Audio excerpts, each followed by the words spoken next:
मत्स्यचौक गावचे दिवंगत सरपंच संतोष देशमुख यांच्या निर्गुण हत्येमुळे बीड जिल्ह्यासह संपूर्ण महाराष्ट्र हादरला।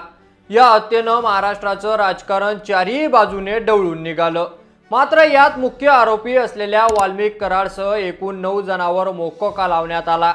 पण कराडचं मुंडे कनेक्शनचा धागा पकडून भाजप आमदार सुरेश धसांनी एका मागोमाग एक बीड परळीतील गुन्हेगारी प्रकरण बाहेर काढले। या आरोपीमुळे आकाचा आका असा उल्लेख करत मुंडेंना धारेवर धरलं। पण मुंडे धस वादामागे वेगळंच धक्कादायक कारण समोर आल्याचं बोललं जात आहे। गेल्या 2 महिन्यापासून पेटलेल्या भाजप आमदार सुरेश धस आणि मंत्री व राष्ट्रवादी काँग्रेसचे नेते धनंजय मुंडे यांच्या टोकाच्या वादापाठीमागचं खरं कारण समोर आलेलं आहे। यात वाल्मिक कराडनं बीड जिल्ह्याच्या शेजारी असलेल्या आष्टी मतदारसंघातून निवडणूक लढण्याची तयारी केल्याचं बोललं जात आहे। तसेच हा मतदारसंघ सुरेश धस यांचा बालकिल्ला समजला जातो। याच मतदारसंघातून सुरेश धस यांनी अनेकदा आमदारकी मिळवलेली आहे। पण याच मतदारसंघातलं वंजारी समाजाचा वाढता प्रॉब्लेम लक्षात घेऊन वाल्मिक कराडनं येथूनच निवडणूक लढण्याची तयारी केली होती।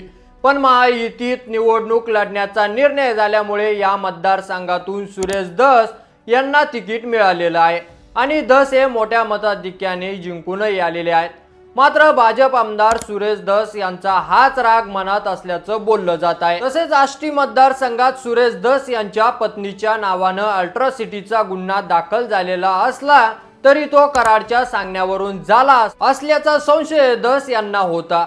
म्हणून धस मुंडे वादानं टोक गाठलं असल्याची मराठवाड्याच्या राजकारणात जोरदार चर्चा आहे। तसेच भाजप आमदार सुरेश धस आणि मंत्री धनंजय मुंडे यांची 2 वेळा गुप्त भेट झाल्याचं समोर आल्यानंतर एकच खळबळ उडाली होती।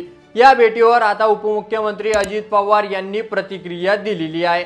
त्यांनी धस आणि मुंडे यांच्यामध्ये गेल्या काही दिवसात झालेल्या भेटीचे समर्थन केले।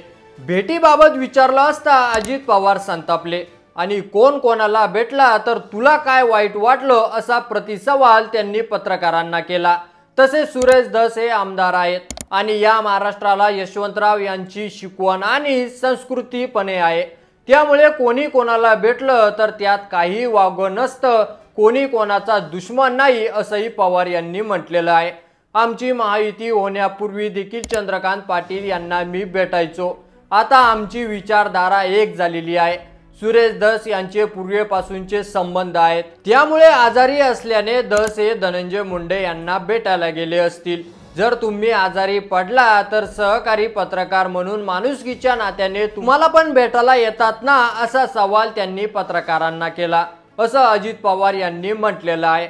मात्र सुरेश धस आणि वाल्मिक कराड यांच्या आधीपासूनच वाद असल्याची चर्चा राजकीय वर्तुळात सुरू आहे की यावर तुमचं मत कमेंट करून नक्की कळवा आणि चॅनलवर नवीन असाल तर चॅनलला सबस्क्राइब करा। धन्यवाद।